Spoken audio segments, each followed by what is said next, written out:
Mirai Keikashi enters a convenience store, considering to steal a snack but chooses not to. Afterwards, he stands on the edge of a tall building, revealing all he ever wanted was to be happy and jumps. However, before hitting the ground, Angel comes to rescue him. The angel reveals that she knows about his past, including the loss of his entire family when he was 7 years old and the abuse he suffered from his aunt and uncle who took him in. The angel tells him that she is a high-ranking angel who has come to give him hope and presented him with two options: wings or red crystal arrow called the Angel's Arrow. The wings will enable him to go anywhere and move faster than the blink of an eye, while the Angel's Arrow can force anyone to fall deeply in love with him. He is unable to decide and asks for both, which surprisingly the angel granted by transferring the abilities to him. After testing out his wings, Mirai begins to appreciate the beauty of his surroundings for the first time. Later, the angel informs him of the possibilities available to him now that he possessed these powers. She explains that he can control anyone with his arrow and steal anything he wants with his wings. Mirai compares her to a devil for thinking of these acts, but she corrects him, saying that there is no devil. If there was, it would be in the hearts of people.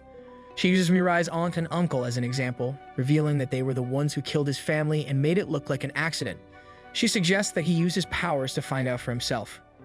Mirai flies to home and uses his red arrow to make his aunt fall in love with him and then asks her if she and his uncle killed his family. She admits doing it but places most of the blame on Mirai's uncle, explaining that they did it for the inheritance. When Mirai's uncle walked into the room, Mirai has a memory of his last encounter with his family. In his upset state, he screamed out that they should die for their crime, being under the influence of the red arrow. Mirai's aunt grabbed a knife and ends her life. The angel tells Mirai that he should not care as she deserves it for what she had done. Mirai tries to call an ambulance, but it is too late as an angel appears to take her away. Later, Mirai reminisces his mother telling him that the goal of life is to find happiness, and he comes to the realization that he needs to search for it. His angel finally introduces herself as Nas, and 3 days pass without him using his powers again. He is broke but determined not to use his powers for bad things.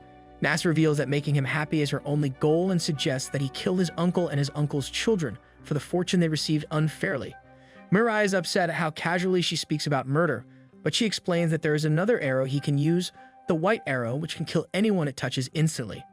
She tells him that these arrows are given to high-ranking angels. There are 13 god candidates like him on Earth with personal angels, and out of the 13, one of them will be chosen to replace God. Suddenly, a heavily armored figure appears and uses a white arrow to instantly kill Rodriguez and flies away. After applying for admissions, Mirai walks home to study for the entrance exam when he is shocked to discover that Rodriguez, who was the fellow candidate, has been killed. After a few days pass, Mirai is accepted to the high school and purchased a condo by using the red arrow to have his uncle confess and obtain the inheritance money that was stolen from him. Nas wonders why he is still not happy, to which Mirai replies it's because he fears he might not be able to control the immense power he has been granted. As he walks home, Mirai comes across the news of a bank robbery in progress with several hostages being held captive. The sound of gunshots being fired from inside the building only added to the gravity of the situation. Suddenly, a man wearing armor from before appeared on the scene. This man reveals his identity as Metropoliman and uses his wings and arrows to persuade the police to let him take charge of the situation. Mirai quickly realizes that Metropoliman is one of the selected candidates for the position of God. Metropoliman put all his powers to use to defeat the robbers and free the hostages. He even took advantage of the situation to address other god candidates who might be watching. Metropoliman then boldly declared that all the candidates are his enemies and he had already defeated one of them. Mirai is terrified because if he dies, he won't be able to be happy. That's why he didn't want to be involved in this dangerous game. Mirai asks Nas to hide so no one finds out that he is also one of the candidates. Later, Mirai asks Nas to revoke his status as candidate, but Nas warns him that if he revokes his status, he will lose his life. Mirai decides to continue living his life normally and not let his status as a god candidate control him. Despite Nas's recommendation to stay inside, Mirai refuses to hide and miss his high school entrance ceremony. Nas teases Mirai by suggesting that he use his red arrow to make his childhood crush, Saki, fall in love with him. However, Mirai rejected the idea as he doesn't want to force someone to love him. The next day, Mirai goes to school and notices an angel hovering in the sky. Thinking he can act normal and go unnoticed since Nas is absent, he is surprised when the angel appears before him. The angel reveals that his candidate is right behind him, and when Mirai turns around, he is shocked to see Saki. She recognizes him and shoots him with a red arrow, which he believes has no effect since he already had feelings for her. Saki's angel instructs Mirai to go to her house and wait for her while being desperately in love.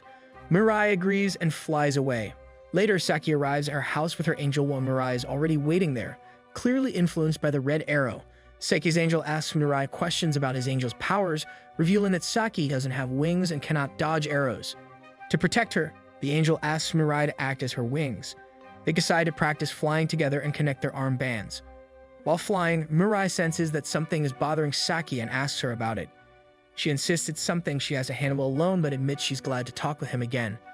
They watch the news and learn that Metropoliman will be on TV. Saki's angel informs Mirai about Metropoliman's plan to pose as a hero to lure out the other candidates and warns that he will target Saki soon. Determined to confront Metropoliman, Mirai heads out immediately, but is stopped by Nas, who reveals that he is being manipulated. Nas explains that candidates can absorb each other's abilities when they are killed. Saki's angel, Revel, hopes that either Metropoliman or he will die so that Saki can gain wings. Mirai initially wants to go, but changes his mind when Saki tells him to stay. Nas assures Revel that Mirai will never harm Saki once the spell wears off, as he has always had feelings for her. Reluctantly, Revel agrees to trust them but also asks for their trust in return. He then requests Mirai to protect Saki until a new god is chosen. Meanwhile, Metropoliman is at his home after stopping another criminal. He seems frustrated by the lack of participation from other candidates and decides to take a different approach, believing that they are all afraid of being killed. 33 days later, Nas proves to Revel that even though Mirai is no longer under the effects of the red arrow, he still has strong feelings for Saki. They watch the news and see that Metropoliman changes his tone, claiming he wants a peaceful resolution instead of killing the candidates. The group sees through his plan and realizes his true intentions. Metropoliman invites all the candidates to a popular stadium. Revel suggests watching the event on television, but Mirai insists on attending. At the stadium, Mirai meets up with Saki, and they connect their arm bands in case they need to fly away. Nas and Revel watch the events unfold on television. As the meeting time nears, the crowd starts a countdown. Metropoliman finally arrives, but he is followed by two other candidates in armored suits, both with wings and arrows. Mirai is stunned to see that Metropoliman is not using his wings and appears fearless. The blue armored candidate shoots a red arrow at Metropoliman, but it fails to penetrate his armor. As the attack on Metropoliman unfolds in the stadium, the spectators witness the deflection of the arrow aimed at him. This deflection exposes the fact that Metropoliman had already been hit by another person's red arrow. The two attackers realize that the armored figure in front of them is not the real Metropoliman. A flashback to their past reveals how these two men became candidates for God. They had faced multiple rejections from their desired school and had decided to end their lives by consuming poison. However, they encountered their angels, which restored their hope, and they ended up making a promise to take care of each other if they become the new god. Returning to the present, the attackers analyze the situation. They conclude that due to range limitations and a 2-second delay between arrows, it is impossible for Metropoliman to kill them both simultaneously. Understanding that the real Metropoliman won't appear, they start interrogating the imposter. At that moment, a young girl, also a god candidate, appears and pleads to join their team. They agree on the condition that they can hit her with the red arrow first. However, before she even approaches them, the real Metropoliman arrives and strikes her with an arrow, gaining control over her. Desperate, the attackers call out to any other candidates hiding in the audience to join them as long as they are willing to be shot by red arrows. Mirai and Saki agree that it wouldn't be wise to join them. However, two other candidates appear and agree to be shot by the arrows. The attackers ask the new recruits to show their arrows but are interrupted by Metropoliman. He reveals that he switched places with the imposter while they were all distracted. The attackers are startled, but it's too late. Metropoliman uses both a red and white arrow, bypassing the 2-second cooldown, and shoots both candidates simultaneously. He explains that the individuals in pink and green suits are not even candidates, and controlled them not with arrows but with money. Metropoliman notices an angel attempting to take powers from the deceased candidate, but manages to take them for himself. For his final act, he handcuffs the two candidates together and kills one of them. When the girl's angel appears to stop him, he sadistically instructs them to beg for her life for his amusement.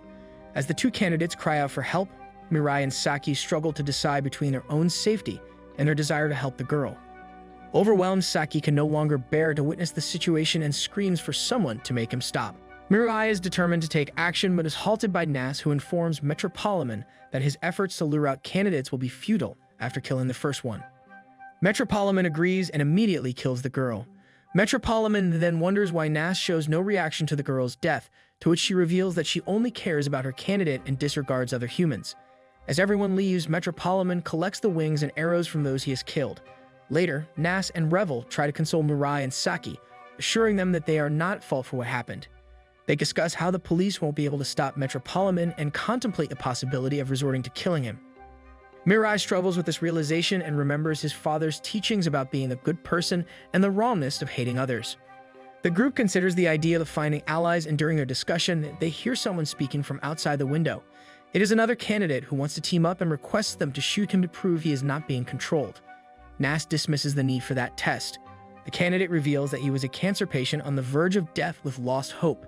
His angel appeared and offered him the chance to become a god before succumbing to illness, granting him thousands of years of life. However, after learning that it could take 999 days to select a new god, he gave up on that path. Instead, he has decided to use his remaining days to protect his family and prevent a world where Metropoliman reigns. He introduces himself as Nanato Mukaido and joins forces with Mirai, Saki, and their angels. Mukaido suggests they acquire suits to conceal their identities and then depart. In another scene, Metropoliman, known as Kanade Yuryu at school, talks with his friend about their desires. Kanade's friend mentions wanting to eliminate all nuclear weapons and make ugly girls disappear. When asked the same question, Kanade expresses his wish to bring people back from the dead. While observing the archery range and discovering that combining multiple arrows extends their range significantly. Shortly after, Kanade brings flowers to his death sister, claiming it to be her birthday. Back at Saki's house, Mukaido informs them that he spotted another candidate at the stadium and suggests they try to find them. While discussing this, they see news about a girl who escaped from prison after being convicted of multiple murders. Feeling suspicious about the timing, they become skeptical of her intentions. The angels mention the possibility of Metropoliman granting wings and arrows to regular humans that he obtained from defeating candidates. As the group conducts research, they discover that girl is simply walked out of prison with the guards bidding her farewell, confirming that she now possesses the power of the red arrow. Meanwhile, Girla takes advantage of a controlled girl, but Metropoliman enters the room and reprimands her for selecting an unacceptable victim. He reminds her that he instructed her to choose unattractive targets. After Metropoliman leaves, Girla prepares to commit further nefarious acts. Later, Revel explains that the only way to pass on powers to a non-candidate is by hitting them with the red arrow first. This means that Girl A will be able to use wings and arrows for the next 33 days. They deduce that Metropoliman is using her as bait and intends to kill any candidates who try to stop her from committing more murders. Mukaido asserts that she is too dangerous to be left free and recommends that they go after her immediately. They agree that knowing Girl A is merely bait gives Metropoliman the upper hand, and if the opportunity arises, they should use a white arrow to kill him. Mirai is the only one with the white arrow but expresses his preference for using the red arrow instead, as he doesn't want to kill anyone. However, Revel reveals that it would be too easy for someone else to kill or control Mirai, nullifying the effects of his arrow and wasting the opportunity. Mukaido tries to compel Mirai to change his mind by presenting a scenario where he must save Saki, but Mirai remains resolute in his unwillingness to murder anyone. Meanwhile, Metropoliman is frustrated that the police have not found Girla's latest victim, even though he anonymously reported the murder himself. He wonders if any candidates are heroic enough to attempt to stop Girl A, but finds solace in the knowledge that, at the very least, he is fulfilling his friend's wish. The group gathers around the television as they learn from the news that a girl's body, bearing wounds similar to Girla's previous victims, has been discovered on top of a tall tower. Mukaido arrives and introduces his angel Barrett. He realizes that they cannot rely solely on arrows and has brought handguns as well. Mirai and Saki object to the idea, but Mukaido argues that people can't always choose their fate, and being god candidates is an obligation they must bear. Elsewhere, the true horror of Girl A is revealed when the aftermath of one of her murders is shown. Mukaido notes that all of Girla's victims wore the same outfit and the locations of their deaths follow a similar pattern. They then notice that social media sites are abuzz with reports of a girl floating above the tower where the dead girl was found. The group realizes that it is Girl A and discusses how they no longer have a crowd to blend into, leaving them vulnerable. Girl starts shooting her red arrows at several policemen, prompting the group to devise an attack plan. The plan is simple. Mukaido will engage Girl A in the hope that Metropoliman will appear to attack him, and Mirai will kill Metropoliman with a white arrow. However, Mirai finds himself unable to kill. A red arrow might still be effective.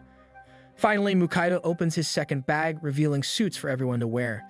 Seki grabs Mirai's hand and they lock eyes without exchanging any words. Mirai and Mukaido fly away, but Mirai continues to grapple with the idea of taking someone's life. Mukaido confronts Girl A at the top of the tower and questions her actions. She explains that her instructions are to wait and stay with anyone who possesses wings. Sensing that something is amiss, Mirai calls out to Mukaido, But before any action can be taken, Metropoliman detonates a bomb, causing massive destruction at the top of the tower. Due to a sudden explosion, Mukaido falls from a great height, but Mirai acts swiftly and rescues him, taking him to safety. Unfortunately, Gorilla lost her life in the blast that destroyed the upper part of the building. It is revealed that the explosion was a part of Metropoliman's plan to draw out the other candidates for godhood and eliminate them on the spot. Metropoliman then confronts Mirai and Mukaido, coercing them to surrender their powers. He threatens to detonate another nearby building with a mere click of a button, putting more innocent lives at risk. Mirai goes into a tense and shocked state. Witnessing this dire situation, Mukaido decides to distract Metropoliman by offering to sacrifice himself, creating an opportunity for Mirai to shoot red arrows at Metropoliman's body. However, Mirai struggled to make a decision, leading to the failure of their plan. In response, Metropoliman launched his white arrow towards Mukaido, nearly killing him. Without hesitation, Mirai steps in to protect Mukaido and manages to repel the white arrow using a red arrow, surprising the angels who witnessed the event. Now Mirai is forced to engage in a fierce battle against Metropoliman. During the battle, Metropoliman asks his angel to watch his back while he fights. Unintentionally, the nearby camera captured the intense fight, which was unfolded amidst the aftermath of the tower explosion. After a prolonged struggle, Mukaido finally caught hold of Metropoliman and relentlessly shot at him from behind, while Mirai rushed towards him with a red arrow. Mirai was unable to use his white arrow to kill Metropoliman, so he intended to finish the fight with a red arrow. However, Metropoliman managed to break free from Mukaido's grasp just in time. Before escaping, Mukaido shot at Metropoliman's mask, revealing his true face to Mirai. The following night, as Mirai and the others gathered at Saki's house to discuss recent events, he began feeling inadequate for the battle ahead. He lacked the courage to take the lives of others, making him question his readiness to join the fight. Meanwhile, rumors about Saki and Mirai's relationship started circulating among Saki's friends, suspecting an affair between them. However, Saki refuted all accusations and denied having any romantic feelings for Mirai. The following day, Mirai had been secretly observing and tailing Saki wherever she went in order to protect her from any attacks by Metropoliman or other god candidates. Meanwhile, when Kanade entered the classroom, his friends were alarmed to see his severely injured head. However, he lied to everyone, claiming that he had simply slipped while descending the stairs. Kanade's close friend Minamikawa, who had recently become suspicious of his behavior, finally realized that Kanade was the real Metropoliman. Despite this revelation, Minamikawa chose to feign ignorance to avoid putting himself in danger. Meanwhile, Mirai was discussing with Saki and Mukaido, attempting to deduce the identity of the person behind the Metropoliman costume based on the information available. Mirai revealed that Metropoliman is a young man, roughly his own age, with pale white skin and a handsome appearance. Intrigued by this description, Mukaido urged Mirai to recall the face of the mysterious individual and draw it on a piece of paper. Later that night, for no apparent reason, Saki approached Mirai and expressed her desire to sleep beside him. She then apologized to him, admitting that she had been bullying Mirai during their time in high school. Saki recounted a specific incident when she witnessed Mirai on the brink of ending his own life by jumping from a building. This traumatic event had haunted her and filled her with immense guilt. Saki even contemplated drowning herself in the sea, but instead encountered Revel, becoming one of the god candidates like Mirai. The guilt she harbored towards Mirai remained, leading her to request that he kill her. Unexpectedly, Mirai entertained Saki's plea and considered letting her fall from a height to her death. Revel, witnessing the situation, grew panicked and attempted to intervene. However, Nas prevented him from interfering, urging him to stand back. As Mirai nearly released his grip on Saki's hand, she displayed intense fear and began to realize that she wasn't yet prepared to leave this world. Desperate, she clung tightly to Mirai's hand, pleading for his forgiveness. Mirai, who had never harbored hatred towards her, saved her instead. From that point forward, they made a promise to always support and protect each other, fighting together to lead happier lives. As Saki gradually let go of the burden of guilt she had carried, she transformed into a more cheerful person, becoming increasingly eager to assist the team in their mission. She even rented a larger apartment, intending to use it as their comfortable meeting place and base of operations. Curious about obtaining a pair of white wings like Mirai's, she approached Barrett for answers. Barrett explained that a celestial angel like Revel cannot grant their chosen candidate wings, as Revel is a first-rank angel. In contrast, Nas, a special-level angel, possessed the ability to bestow greater power upon their chosen human. Barrett further explained that Seki could acquire the wings by either killing the other god candidates or absorbing their wings' power, or by elevating Revel's power level to become a second-level angel, thereby enabling Revel to grant her the power of white wings. However, Saki's reluctance to kill others meant that her only option was to strengthen Revel's power and attain the status of a second-level angel, allowing her to receive the power of White Wings. On the opposite side, Kanade and his angel Misa review video footage of the battle between Kanade and Mukaido. Their aim is to analyze Mukaido's abilities. Misa, like Nas, is a special-level angel known for her cruel nature. She has been encouraging her candidate to kill other god candidates. Meanwhile, Mirai and the group have just arrived at an old, unused church that they plan to use as their new headquarters. At the same time, Mukaido has finished creating a versatile ranger costume for Saki. On the other hand, Revel is still struggling to increase his power level. In another part of the story, a man named Hajime Sokotani, who is also a god candidate, hires a private detective to uncover information about the identities of other candidates.